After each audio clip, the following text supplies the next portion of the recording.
Tradisi Masangin dan mitos melewati pohon beringin kembar di alun-alun kidul Yogyakarta. Mengunjungi Yogyakarta tak lengkap rasanya bila tak mengunjungi alun-alun kidul.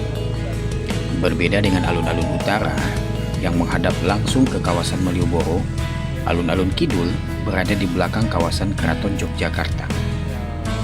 Alun-alun kidul memang menjadi tempat wisata di Yogyakarta yang ramai dikunjungi dengan banyaknya penjajah kuliner lokal ala angkringan dan juga odong-odong warna-warni di malam hari.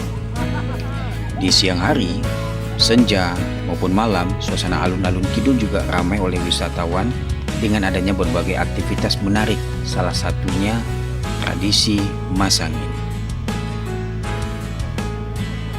Melansir laman Dinas Pariwisata Kota Yogyakarta, tradisi Masangin membawa salah satu mitos dari beringin kembar di alun-alun kidul yang kerap membuat penasaran wisatawan. Mitos ini menyebar dengan kepercayaan bahwa siapa saja yang berhasil berjalan di antara dua beringin kembar dengan mata tertutup, maka konon keinginan dan hajatnya akan terkabul. Sejarah tradisi Masangin ternyata berawal sejak zaman Kesultanan Yogyakarta yang awalnya dilakukan ketika ritual topo bisu di malam satu suro. Setelah mengelilingi benteng, para prajurit dan abdi dalam akan melewati dua beringin kembar dengan keyakinan mencari berkah dan meminta perlindungan dari serangan musuh.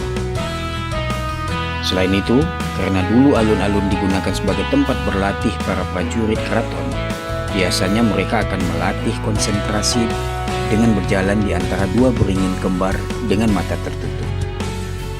Mitos ini semakin kuat karena kepercayaan bahwa ada jimat tolak bala untuk mengusir musuh. Konon, tentara kolonial yang melewati kedua pohon beringin Jogja ini akan kehilangan kekuatannya. Sejak itu, siapapun yang berhasil berjalan di antara pohon tersebut dipercaya juga akan mampu menolak bala.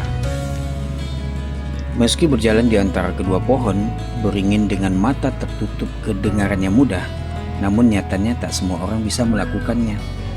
Banyak wisatawan yang heran ketika mereka gagal mencoba pertama kali, bahkan hingga berulang kali mencoba setiap datang ke Yogyakarta. Alasan wisatawan gagal melewati kedua pohon beringin di alun-alun kidul cukup beragam. Ada yang mempercayai daya magis kedua pohon ini seakan memilih siapa yang bisa melewatinya dengan melihat kesucian hati dan niat baiknya. Namun ada pula yang menjelaskannya bahwa secara ilmiah, berjalan lurus dengan mata tertutup adalah hal yang cukup sulit. Terlebih, banyaknya suara dan gerakan orang di sekitar membuat seseorang bisa kehilangan orientasi sehingga gagal untuk mencapai celah di antara kedua pohon beringin. Namun beberapa cara melewati pohon beringin Jogja juga bisa dicoba supaya berhasil.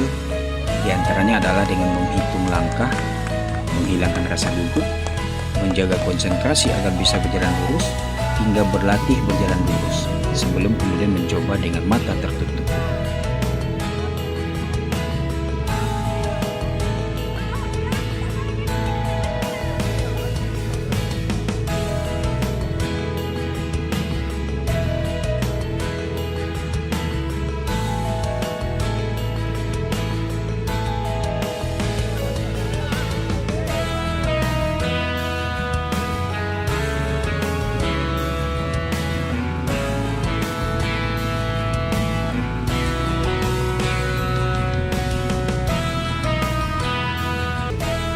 Apapun itu, keyakinan dan kepercayaan, yang jelas kita semua tentu punya sikap bagaimana menyikapi hal-hal yang berhubungan dengan najis yang ada di pohon beringin Jogja.